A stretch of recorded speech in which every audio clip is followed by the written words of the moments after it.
Salut,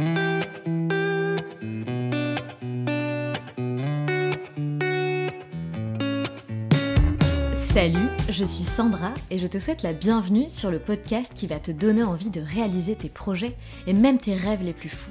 Notre mission, t'apporter de l'inspiration. J'échange avec des femmes qui ont osé s'écouter. Choix de vie audacieux, parcours atypique, projets fous, elles nous dévoilent tout sans filtre. L'idée, à travers chaque épisode, c'est d'adoucir tes peurs pour les remplacer par de l'audace et de l'enthousiasme. Du mouvement, du bruit, de la fumée, laisse-toi entraîner par les locomotives.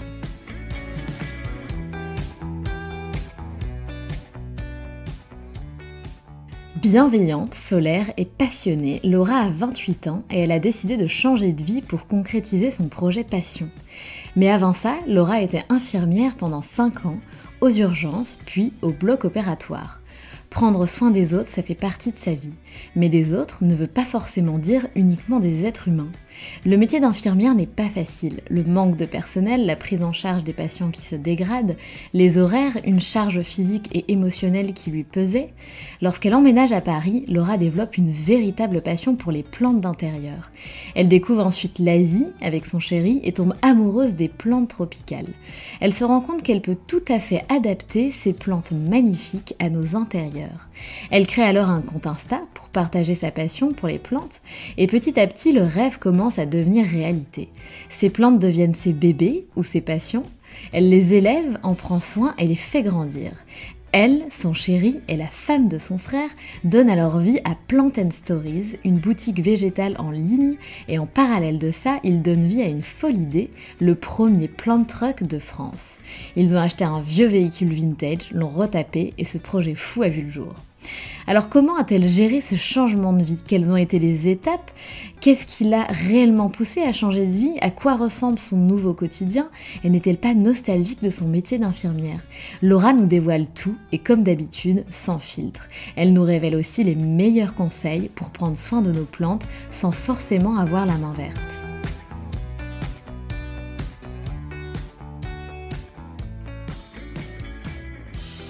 Bonjour Laura. Bonjour. Comment tu vas? Ben ça va très bien, merci. Et toi? Très très bien, je te remercie. Je suis très heureuse de te recevoir. Ça a été compliqué de trouver un petit créneau, mais très heureuse qu'on ait enfin trouvé. On y est arrivé. Exactement. Ma chère Laura, est-ce que tu peux te présenter s'il te plaît en quelques mots? Oui, bien sûr, je m'appelle Laura, donc j'ai 28 ans et il y a un petit peu plus d'1 an, on a créé Plant & Stories, voilà, une entreprise qui vend des plantes d'intérieur, entre autres, et voilà. Exactement. Et on va aborder bien évidemment ce sujet-là. Mais avant tout ça, avant que tu sois entrepreneuse, avant que tu te lances dans ce projet passion entre guillemets, pardon, ce projet un petit peu fou, parce que tu vas nous expliquer le concept un petit peu plus tard. Qu'est-ce que tu faisais, Laura, quelques années en arrière? Eh bien, moi, en 2012, j'ai commencé mes études d'infirmière et du coup, à partir de 2015, donc j'ai exercé pendant un peu plus de 5 ans une activité d'infirmière. Donc j'ai commencé aux urgences pendant 3 ans et après j'ai continué au bloc opératoire, donc à Paris, Ah ouais. à Saint-Antoine, dans un bloc digestif. Voilà, donc ça, c'était ma première vie. Mais alors, donc rien à voir. Est-ce que du coup, tu peux nous plonger un petit peu dans ta première vie? Déjà, pourquoi, tu étais infirmière? Pourquoi tu t'étais lancée, dans ce métier-là qui est pas facile, pardon, du tout? Et en plus aux urgences, est-ce que, c'est quelque chose que tu as toujours voulu faire? Pourquoi tu t'es lancée là-dedans? Et comment était ta vie d'avant, justement? Oui, alors déjà moi je viens de Picardie, donc j'ai grandi à Chantilly et donc j'ai une maman, qui était secrétaire médicale, donc dans le petit Mmh. hôpital dans lequel je vivais et j'ai fait tous mes stages scolaires là-bas et j'adorais l'ambiance bizarrement. Ça peut Génial. paraître étrange comme ça, mais rentrer dans un hôpital pour moi c'était presque un terrain de jeu. J'aimais trop. Donc j'ai commencé à 5 ans, hein, j'allais la voir au travail et je discutais avec les collègues et alors, je ne m'en souviens pas, mais apparemment j'allais même voir les patients dans leur chambre pour leur demander comment ils Génial. allaient, s'ils avaient besoin de quelque chose. Genre je jouais déjà à l'infirmière quand j'étais petite et voilà, donc avec ma maman, toujours, du coup, ça la rendait aussi un peu fière de voir que ça me plaisait de prendre soin des autres, et puis le monde hospitalier. Et donc c'est tout naturellement que ensuite au niveau des études, j'étais pas très scolaire, on va dire, c'était pas voilà, j'étais pas prédestinée, on va dire, à faire de longues études, etc. Et j'avais besoin d'être sur le terrain, d'être active et de prendre soin des autres. Ça, c'est toujours un leitmotiv, on va dire, qui m'a toujours, comment dire, animée, quoi. Et donc j'ai fait un bac ST2S et ensuite, tout naturellement, j'ai fait mes études d'infirmière par la suite. Et donc, aux urgences, ça veut dire quoi être infirmière aux urgences? Oui, donc j'ai fait 3 ans dans le service des urgences d'une petite ville dans l'Oise, en Picardie. C'est-à-dire, on accueille les patients, tout l'accueil qui va avec, quoi. On leur prend les constantes, on leur demande quel est leur problème, etc. Et ensuite, ils sont vus par le médecin. Ensuite, on donne les traitements, on fait des prises de sang, enfin, c'est très très global dans le métier de l'infirmière, les urgences, parce qu'on fait de tout, vraiment. Et ça doit être quand même assez stressant parce que tu dois te retrouver face à des situations, d'urgence du coup. Ouais, c'est sûr, au niveau responsabilité, prise de décision, c'est quelque chose qui est assez lourd, et de plus en plus, j'avais moins le temps aussi d'être avec les gens, et ça, c'est quelque chose qui, par la suite, m'a quand même, beaucoup affectée. Et moi, depuis que j'ai 13-14 ans, je m'intéressais déjà beaucoup à la chirurgie, au bloc opératoire et tout. Puis ça peut paraître un peu bizarre, mais du coup, c'est quelque chose qui m'a toujours un peu passionnée aussi. Et donc, quand j'ai rencontré mon chéri, ça m'a donné l'opportunité donc de venir sur Paris.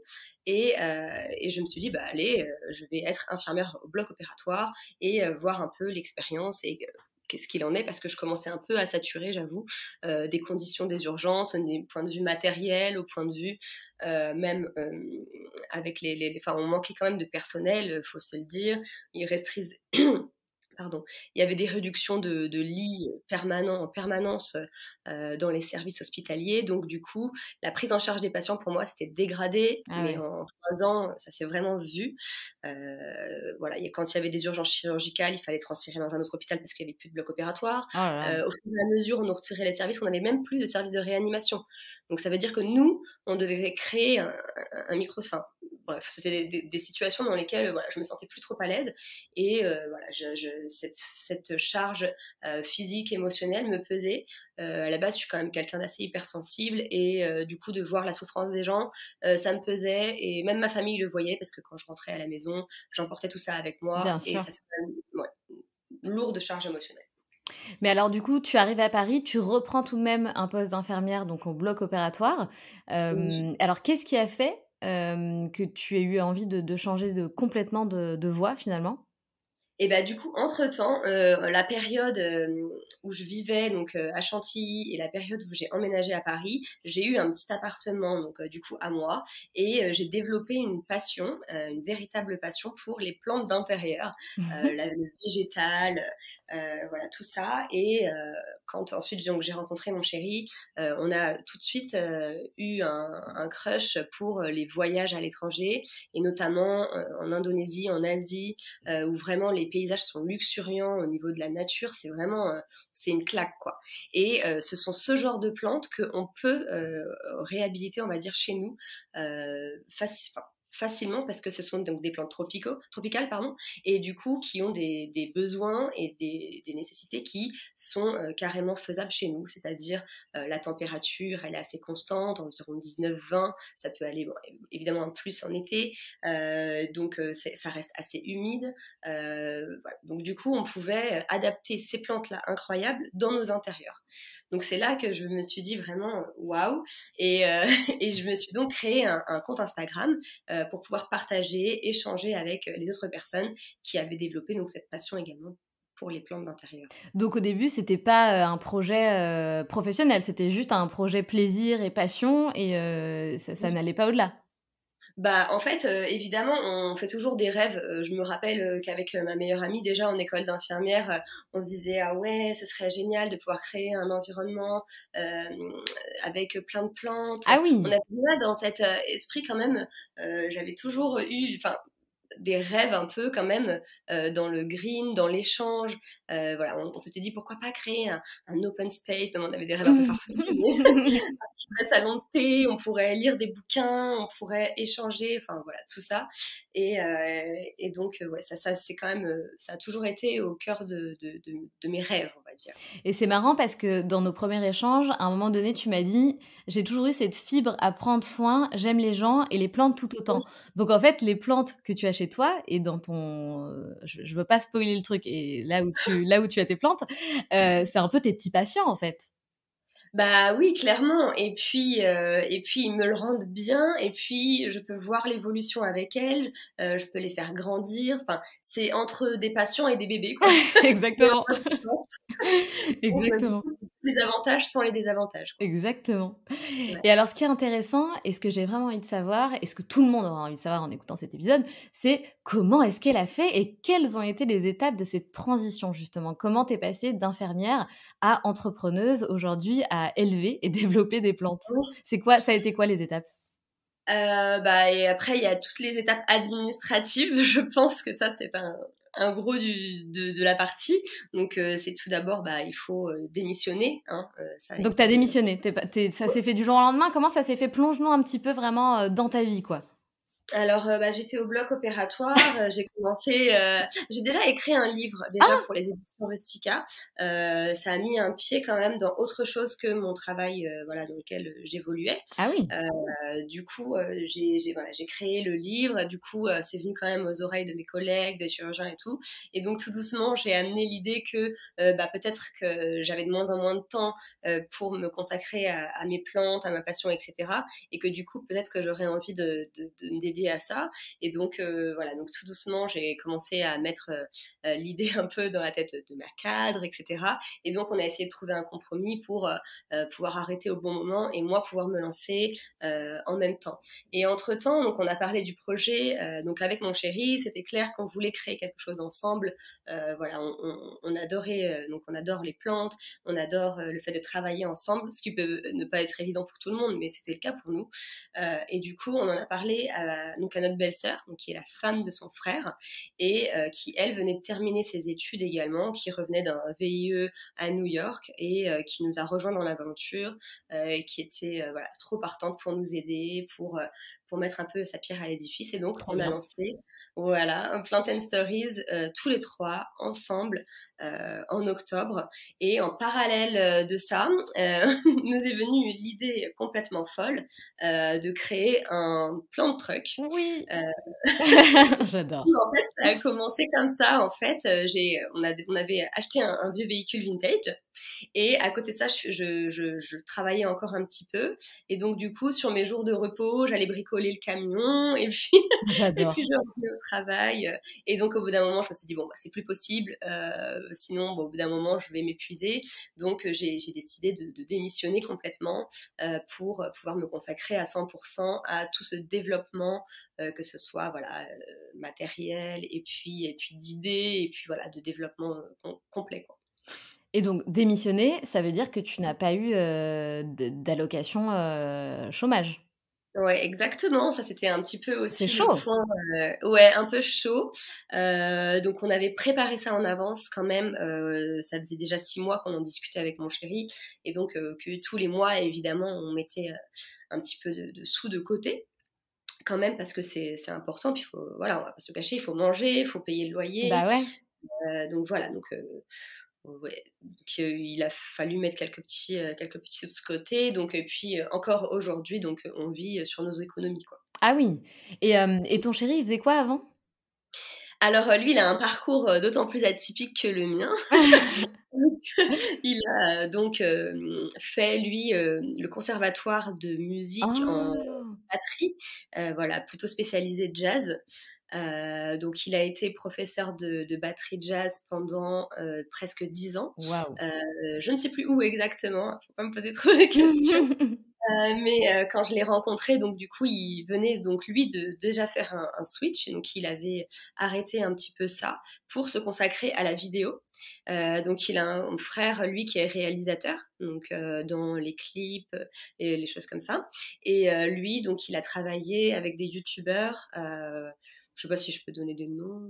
Bah, carrément. Nous, on a envie de savoir, en tout cas. Du coup, je sais pas si ça peut intéresser, mais en tout cas, il a travaillé avec Franjo, avec l'Observateur, et donc voilà, ça lui a permis de prendre de l'expérience, de voyager, et avec d'autres personnes, mais peut-être que j'ai oublié, je m'en excuse.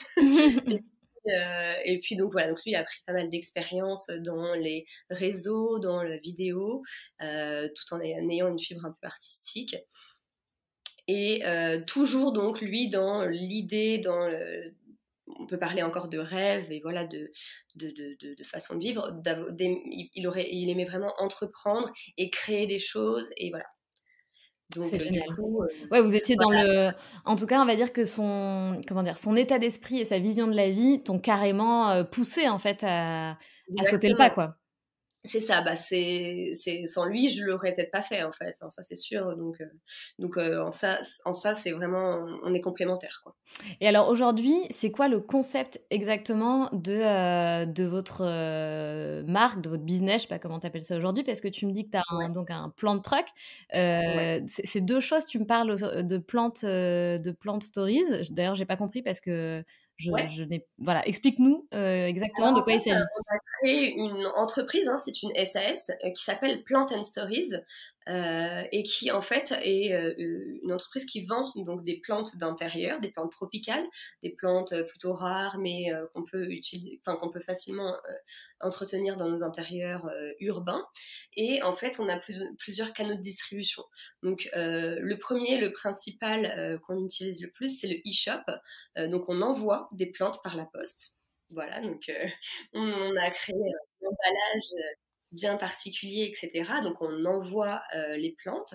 La deuxième chose, donc c'est le plant truck qui lui peut tourner uniquement dans les périodes estivales, donc printemps, été, parce que donc comme c'est des plantes tropicales et que tout est ouvert, on ne peut pas non plus euh, faire. Enfin, il ne faut pas que les plantes aient trop froid, en gros. Oui. Et le troisième mode de distribution, c'est les pop-up. Donc là, ça nous permet d'aller, par exemple, beaucoup à Paris, puisqu'on vit quand même à Paris, dans des boutiques, sur des événements de 3 jours, une semaine, parfois même un mois. On est resté au Grand Contrôle, par exemple, pendant un Ah mois. génial, j'adore ce lieu. Ouais, c'est super chouette, on est Ouais, d'accord. carrément. Et ben c'est juste à côté de chez nous, donc c'était très Ah bah pratique parfait. également. Parfait. Voilà. Pour lier l'utile à l'agréable. Et donc, du coup, avec des scénographies toujours assez intéressantes, on essaye de vraiment mettre en valeur les plantes, de recréer un peu l'environnement qu'on pourrait avoir dans notre salon pour pouvoir se projeter avec les plantes. Et évidemment, on peut apporter du conseil personnalisé selon voilà, comment les gens vont nous dire qu'ils entretiennent leurs plantes, comment leurs appartements sont orientés, tout ça. C'est génial. Et alors le plan de truck, moi, ça a été vraiment le coup de cœur, hein, de ton projet et c'est pour ça que je Oui, voulais absolument t'avoir dans les locomotives. Je trouve que c'est absolument fabuleux parce que tu m'expliquais aussi que des plans de truck, il y en avait pas, en France, là, on a que créé le concept en voilà, France. Ouais. exactement. Donc il y en avait aux US, a priori, Oui. c'est ce que tu m'avais dit, mais qu'il y en avait pas en Dans de France. gros trucks américains plutôt, du coup, pas du tout le même style, puisque nous, on a repris un véhicule bien français, bien vintage, de 35 ans, quoi. J'adore. Et alors, c'est comment ça se passe? Où est-ce qu'on peut trouver ton truck? Quand est-ce que vous le sortez? Est-ce que tu as le droit de te poser où tu veux, dans Paris? Comment ça marche? Oui, alors c'est une bonne question, en effet, parce que donc, du coup, nous, on s'est dit, allez, on va créer un plan de truck et puis on va faire ce qu'on veut. Mais voilà, dans les faits, c'est vrai que c'est pas aussi évident, malgré que quand même, on arrive à trouver énormément d'endroits qui nous accueillent. Donc, ce sont quand même des lieux plutôt entre guillemets privés, mais qui accueillent du public, comme des tiers-lieux. Donc, on a parlé du Grand Contrôle. Donc, on est allé jusque Bordeaux à Darwin, par exemple. On est allé à Nantes chez Transfert Eco. Il y avait anciennement la Friche Lucien à Rouen. Trop Voilà, bien. donc des lieux tiers-lieux, jeunes, urbains, actifs. Donc ça, c'est des lieux donc qui nous correspondent, nous, à notre image et en plus qui peuvent nous accueillir. Et donc ça, c'est cool, c'est un bon échange, je trouve, de procédés et ça nous permet donc d'être dans de grandes villes et du coup de rencontrer un maximum de personnes parce que le but, en fait, c'était ça, c'était de venir vraiment à la rencontre des gens et ne pas faire une boutique parisienne réservée aux Parisiens et que du coup, ce soit toujours les mêmes personnes qui puissent avoir les conseils en physique, rencontrer voilà les plantes en vrai parce que le e-shop, c'est génial, vraiment, mais du coup, c'est juste qu'on ne peut pas voir la plante en vrai, la choisir individuellement et puis avoir du conseil personnalisé. Donc vraiment, le plan truck, ça réunit tous ces critères. Le plan truck, oui, on est allé le chercher dans le sud de la France, chez un vieil agriculteur qui élevait des bovins. Et donc, il s'en servait 3-4 fois dans l'année pour aller chercher les petits veaux. Voilà. Donc, il faisait pas énormément de kilomètres. Il était bien gardé au sec. On a eu pas mal de chance pour ça. Et ça nous permet donc d'aller à la rencontre de toutes ces personnes. On a quand même, avant d'aller à la rencontre des gens, fait un gros travail de restauration. Et ça, c'est un truc qu'on a vraiment adoré. C'est nous qui avons tout fait. Oh, c'est ouf. Voilà, de l'intérieur à la carrosserie, voilà, au déplacement du véhicule aujourd'hui Waouh! et aux Mais petites dernières. vous avez été conseillés, aidés ou vous avez cherché Bah, des finalement, on a un ami qui est architecte, qui nous a donné quelques petits tips, quelques petits conseils d'aménagement, etc. Mais l'idée, c'était surtout de faire un truc interactif avec Instagram. Et du coup, on a demandé aux gens qu'est-ce qui leur plairait, eux, de voir dans notre camion. Donc en fait, ils ont choisi la couleur des murs, Ah! le Trop bien, sol, trop bien. jusqu'à le détail des petites poignées, la couleur du véhicule même, c'est les réseaux qui ont choisi. Donc voilà. C'est génial. Donc en Ouais. fait, ton truck, tu le sors uniquement pour, des, événements spécifiques et c'est pas un truck que tu peux retrouver régulièrement à Paris? Oui, voilà, pour l'instant, c'est ça. C'était, pour, des week-ends, parce que il fallait quand même qu'il puisse accueillir du monde, que nous on puisse se poser, comme tu disais, voilà, qu'on ait des autorisations. On peut pas en fait, se poser ou sortir un stand n'importe où, sur Paris et vendre en fait. On n'a pas C'est l'autorisation. ça, c'est ça. Bah, ouais, c'est pas aussi simple que ça. Tu peux obtenir, je pense, des faut faire la demande quoi, Voilà. des Mais alors, stationnements. pour demander aux mairies, quoi que ce soit, Ah! c'est pas chose facile, hein, pour avoir essayé, voilà. Donc, du coup, on a choisi, de se rendre dans des tiers-lieux qui nous correspondent au point de vue aussi, comment dire? Idéologie. Enfin, je veux dire, c'est toujours dans un but aussi, de promouvoir, l'environnement, tout ce qui est les causes, genre LGBT, vraiment, Génial. tout ce genre de trucs, ça nous collait bien aussi à la peau. Donc finalement, ça nous correspond bien d'aller dans ce genre de lieu, quoi. Et alors aujourd'hui, ça fait combien de temps exactement que tu vis cette nouvelle vie? Eh bien, on a acheté le plan de truck en juillet, donc pas celui-là, mais celui d'avant. On a créé l'entreprise en octobre et on a commencé à vendre nos premières plantes fin mars, sur le e-shop. Ah non, on a fait un pop-up, je dis des bêtises, en décembre, pas celui-là, mais celui d'avant. Donc ça fait un peu plus 2020, d'un an. ouais, donc ça fait un Ouais. peu plus d'1 an. Et alors aujourd'hui, comment tu te sens? Est-ce que, tu surkiffes ta nouvelle vie? Est-ce que ta vie d'infirmière te manque? C'est quoi un peu le feedback que tu peux nous faire? Ah non, en fait, vraiment, je kiffe ma nouvelle vie. On sait pourquoi on se lève le matin et on choisit un peu plus aussi nos horaires de travail et ça, c'est pas négligeable.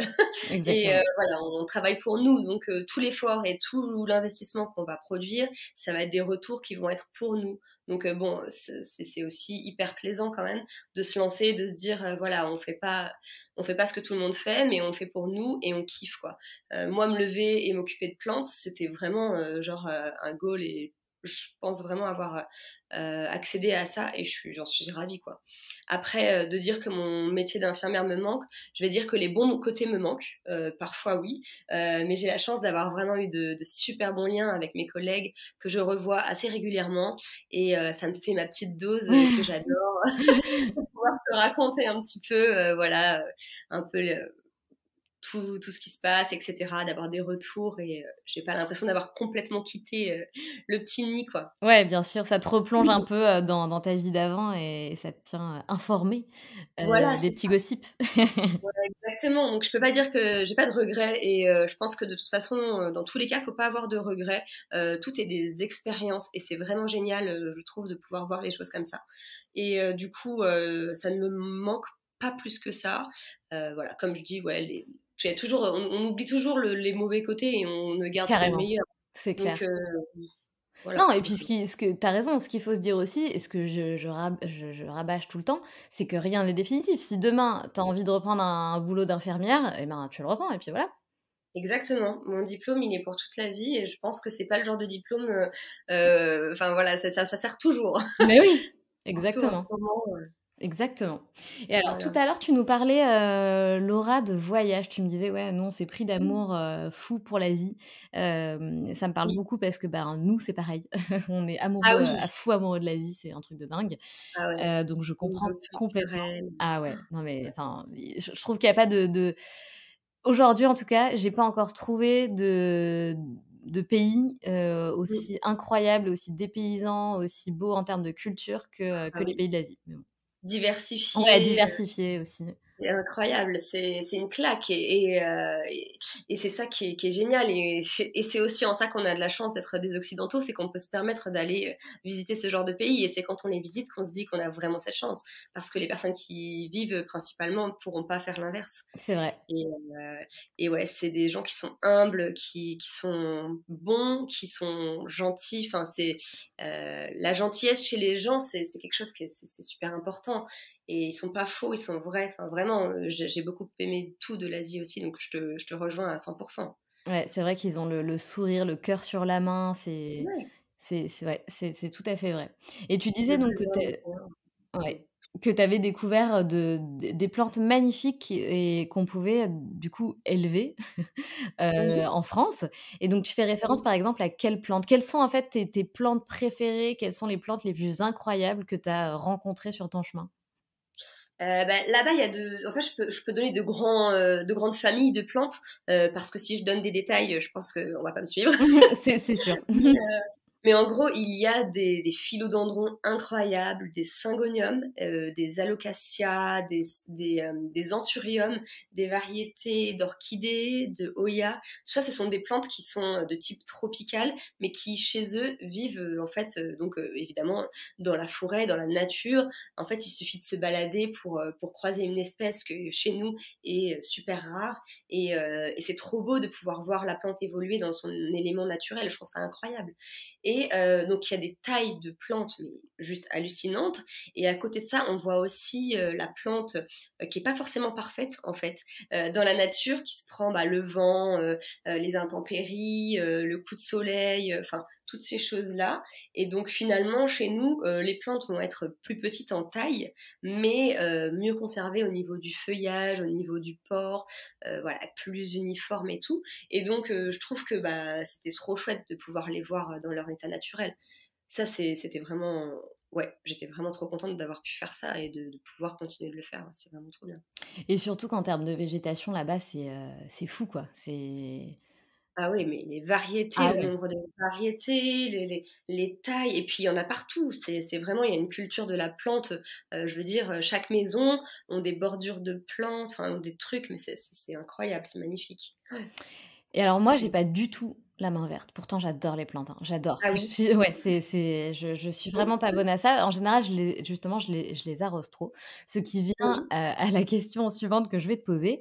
Déjà, est-ce que tu aurais justement, je sais pas, peut-être, 2-3 recommandations de plantes qui sont faciles à entretenir chez nous? Alors, je pourrais, mais tout d'abord, il faut savoir que genre, j'ai envie de démonter aussi un petit peu cette façon de penser qu'on pourrait ne pas avoir la main verte. Je veux dire, moi, je ne suis pas poussée avec les mains vertes. Dans ma famille, personne n'avait de plantes. Je connaissais personne qui en cultivait et simplement, genre, j'ai essayé, j'en ai tué, et après, on apprend en fait à les comprendre en les observant. Et comme tu dis, la plupart du temps, on a tendance à avoir la main lourde.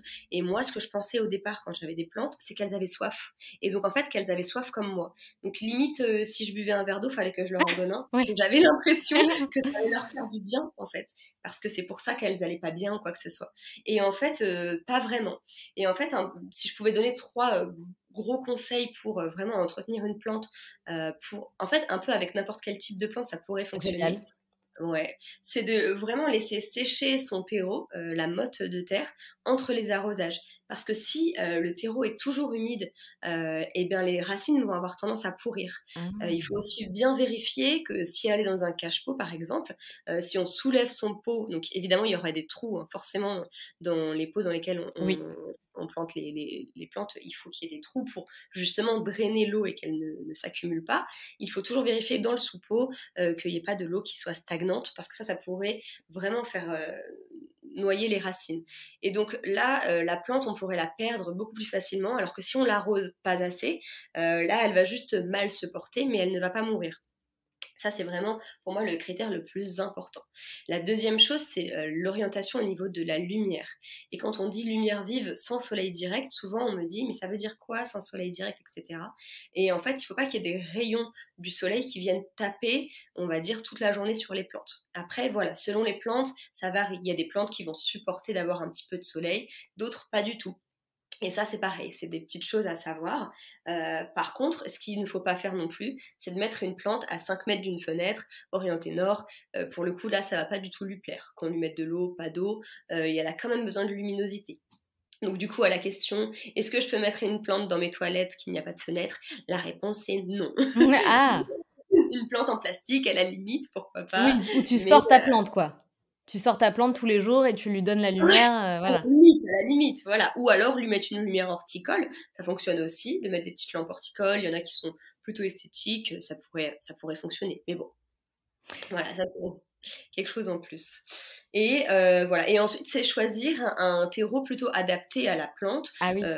Voilà, faut privilégier un petit peu de drainage parce qu'un terreau de jardin ne peut pas être utilisable pour des plantes d'intérieur, tout simplement parce que ça contient beaucoup d'argile, des matières un peu lourdes qui auront tendance à tasser la terre et à écraser les racines. Et comme ce sont des plantes plutôt tropicales, c'est des plantes qui poussent dans des sols qui sont drainés, etc. Donc avec donc tout ce qui est des feuilles en décomposition, etc.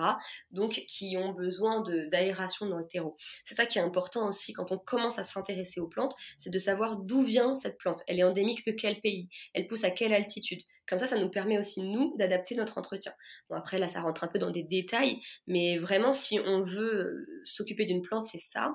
Et dernière chose, je pense, sur lequel il est important de le dire, c'est qu'une plante, c'est magnifique, ça fait une décoration, ça crée vraiment un esprit de jungle, mais il faut faire attention, c'est pas on choisit la plante pour notre intérieur, c'est plus, enfin, je veux dire, on va choisir son orientation, son emplacement par rapport à elle. C'est pas parce que ça fait beau dans le coin de Ah la oui, maison, bien sûr, c'est voilà, vrai. qu'on va la placer là. Donc il faut l'écouter un petit peu. Donc En gros. c'est hyper intéressant ce que tu dis et j'ai quand même une question, c'est que ce que j'ai retenu parmi tout ce que tu as dit, parce que je ne le fais pas forcément, il faut toujours un soupeau alors, c'est ça? En fait, une soucoupe Oui, ou voilà, un cache-pot, ou un voilà. Bah, ça, cache-pot. c'est surtout pour éviter d'inonder tes sols, quoi. Oui, mais du coup, tu peux pas les planter, tu peux pas les, comment dire? Pas les planter, Les rempoter? ouais, les rempoter dans un cache-pot directement? Exactement. Ou alors, bon, il y en a qui le font, mais moi je le déconseille quand même, c'est que de mettre une grosse couche de billes d'argile pour que ça crée justement ce drainage et pour qu'il n'y ait jamais de l'eau stagnante. Mais en fait, il n'y a aucun moyen de le vérifier, donc je préfère conseiller toujours des pots à trous, que ce soit en terre cuite ou Ah! en plastique. D'accord, OK. Et alors comment tu expliques, alors peut-être que je me suis trompée, que j'ai tué des cactus? Comment peut-on tuer un cactus, sachant qu'on m'a toujours Alors, dit: «Surtout ne les arrose jamais». Donc je leur donnais 2 gouttes d'eau de temps en temps, bah, apparemment ça a pas suffi quoi. Ou alors je sais pas. ouais. Non, mais alors, c'est une idée reçue, pareil, que j'aimerais Ah déconstruire. super! Le cactus n'est pas une plante facile. Tuer un cactus, Ah! c'est fréquent et genre, même moi, je galère avec les cactus. Pourquoi? Parce que tout simplement, le cactus, il a un environnement hyper aride, donc avec une certaine température, avec un certain taux d'ensoleillement et de luminosité qui est très difficile à combler chez nous. Alors, on dit que c'est une plante facile. Moi, j'ai l'impression que c'est juste qu'elle meurt, lentement, en fait. Ah! OK, ouais, je comprends. C'est comme les plantes grasses. Les plantes grasses, on dit que ce sont des plantes faciles, mais parce qu'en fait, elles ont des réserves d'eau, etc., qui leur permettent de tenir un petit temps. Mais si elles n'ont pas la luminosité en fait escomptée, c'est très difficile de les maintenir. Ou alors, il faut vraiment une bonne orientation, sud, près des vitres, voilà. Et niveau arrosage, en effet, il faut pas avoir la main lourde non plus parce que ça a de toutes petites racines. Enfin bref, ça n'a pas besoin de beaucoup d'eau. Donc ce sera souvent un manque d'eau et un manque de luminosité qui tuera un cactus et du coup qui créera de la pourriture souvent à la base de ce cactus. C'est fou. Non, mais c'est tellement intéressant et alors, est-ce que tu as appris toutes ces notions-là, toute seule ou tu as repris, je sais pas, des études de botanique? Je sais pas ce que tu peux faire à ce niveau-là, mais Ouais, non, j'ai vraiment été autodidacte sur ce sujet parce que c'était une vraie passion. Donc du coup, je me suis renseignée moi-même. J'ai lu. Il y a vraiment des encyclopédies qui sont cool sur les plantes. Il y a aussi des blogs, des comptes Instagram qui nous apprennent plein de choses. Et franchement, pour moi, le plus gros de l'apprentissage, c'est les expériences. Voilà, je sais que moi, dans mon petit appartement parisien, je peux faire ça, je ne peux pas faire ça. Donc c'est d'autant plus facile de conseiller un client quand on a une expérience, je trouve, personnelle par rapport à ce sujet, quoi. c'est clair. Non, mais c'est clair et puis aujourd'hui, tu te rends compte qu'on est capable de changer de vie en changeant de tout à fait de domaine, d'industrie, de manière autodidacte. C'est ça qui est génial. On peut se Ouais, former, c'est clair. seul, quoi. C'est clair. Il n'y a plus besoin maintenant, je trouve aujourd'hui, d'un tas de diplômes pour pouvoir faire ce qui nous plaît et c'est une certaine liberté quand même. Je pense une chance que genre nos parents, par exemple, au point de vue générationnel, n'ont pas forcément pu avoir, quoi. Complètement. C'est vrai que Mmh. c'est incroyable et comment vous êtes répartis la gouvernance, les tâches entre vous 3? Donc Mmh. vous êtes 3 associés, si j'ai bien compris? Ouais, c'est ça exactement. Comment vous ouais, Bah, qui gère quoi?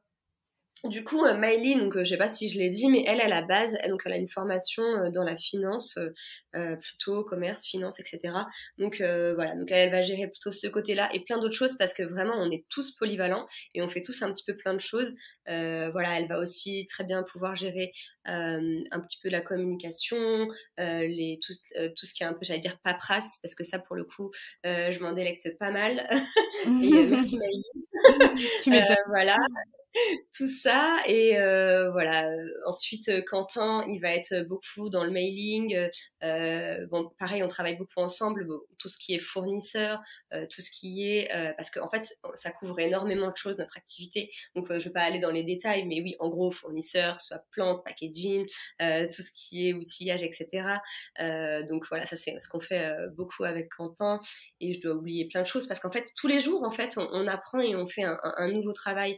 Donc du coup, c'est un peu tout. Et donc moi aussi, je vais faire énormément tout ce qui est connaissance plantes. Sur le terrain, je vais faire aussi pas mal les réseaux, je vais faire les entretiens, enfin tout ça, ça va être plutôt mon domaine. C'est canon. C'est vrai que votre job, il englobe tellement de choses et d'ailleurs bravo pour, les comptes Instagram que vous avez qui sont canons. Qui est-ce qui gère les comptes Insta? Ah, c'est gentil, bah, c'est nous et voilà et à part, plus ou moins égal, on essaye de faire un peu tout. Il y a la sœur de Quentin, parce que c'est une Ah! entreprise familiale, Ah, qui c'est nous a génial. rejoints et qui nous a aidés pour, créer le compte TikTok. Et d'ailleurs depuis hier, on a atteint les 10 000 abonnés. Oh! Donc on Mais est c'est génial! Ouais, c'est super chouette.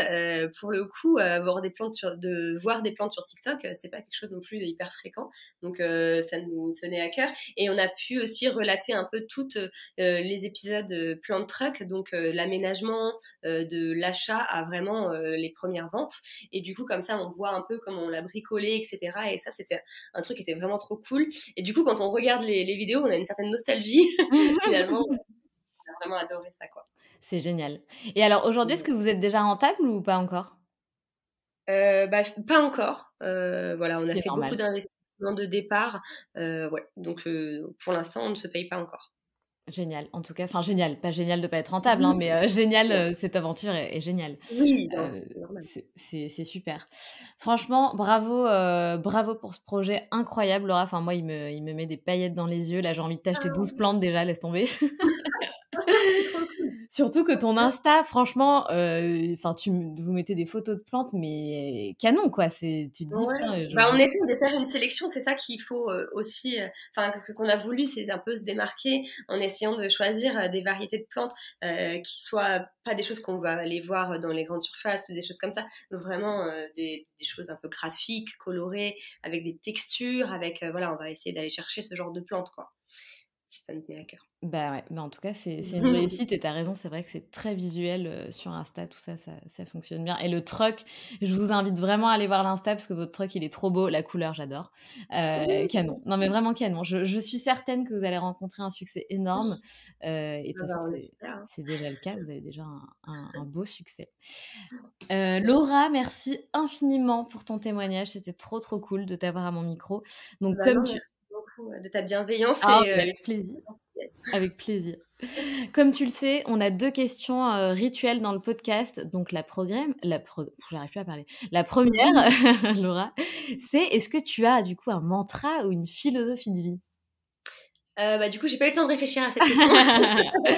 Mais enfin moi dans ma vie, donc avec mon chéri, je pense qu'on a un peu la même philosophie. C'est que quand on fait du bien, il y a du bien qui nous revient. Donc je sais pas si ça pourrait être un mantra, je sais pas si ça rentre dans cette catégorie. Très bien. Ou quoi. C'est très bien. Mais en tout cas, on pense beaucoup au karma et on a l'impression que quand on fait du bien, on en a en retour. Et jusque là, ça s'est toujours vérifié. Et donc on est tous les deux et tous les trois même super bienveillants.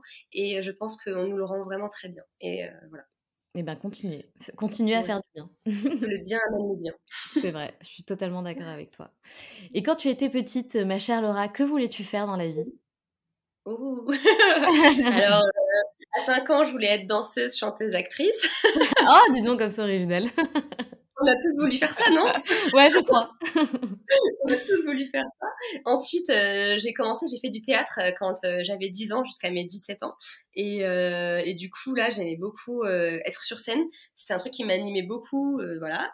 Et ensuite, quand j'ai un peu plus... Je suis rentrée...